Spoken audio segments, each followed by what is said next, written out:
His name shall be called Emmanuel, which means God with us. On this holy night, God is with us. On this holy night, we hear the story of the birth of Jesus. This is the way we are going to meet God. We draw near and wonder, like the shepherds who found themselves surrounded by the glory of God. And there's a surprise for us too. And the surprise is that God is different from the God of our imagination. God is not a disembodied spirit or force. God is not an unpleasant headmaster we must avoid at all costs. God is not a bully who tells us what to do. God is not somebody made up by us or by those who want to use a God to dominate others. God is the ground of our being. God is the life of all free beings. God is a love so great that he can hold nothing back from us. God is a love so strong, he will search the world to find you.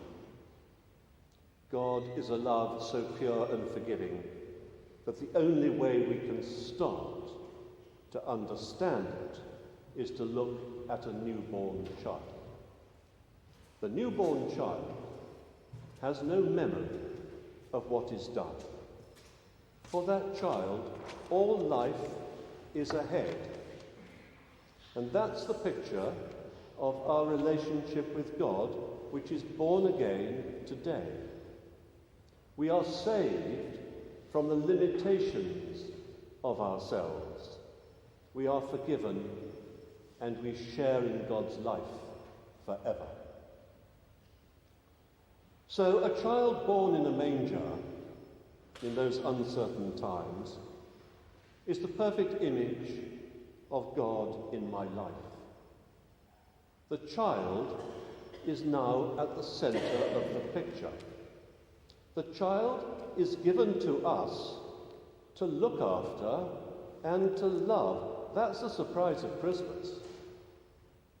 God is in our hands, like a newborn child, trusting us, and like all children, demanding love, so that our hearts of stone, rough from years of worry and all too human mistakes, can be converted into hearts of flesh. The Word became flesh.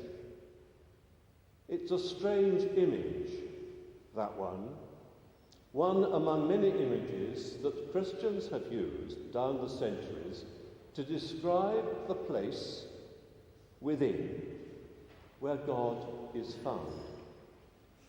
And the word the early church used was heart. Paul prays with the Ephesians that Christ may dwell by faith in your hearts.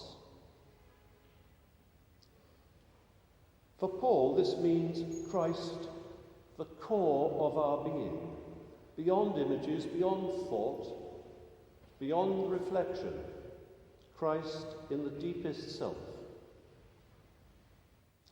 We must respond to that news, as the choir will sing in the offertory motet in Christina Rossetti's words, "Yet what I can, I give him. Give my heart." Christ is born in our hearts on Christmas Day.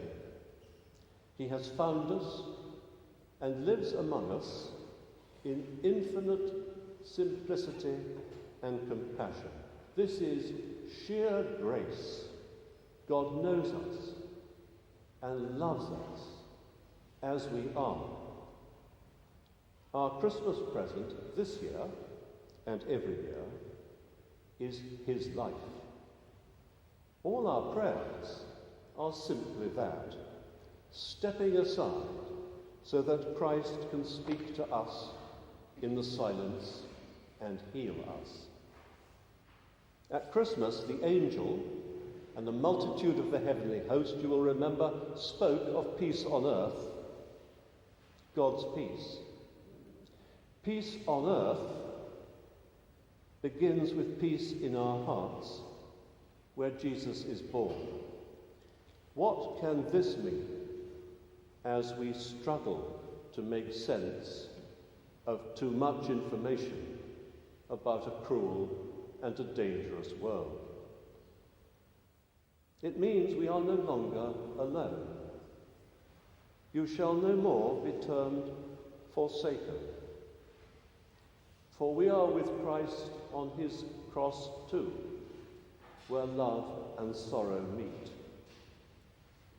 Life is no longer about what I deserve, what we want, what you demand, because from our still centre, Christ alone speaks.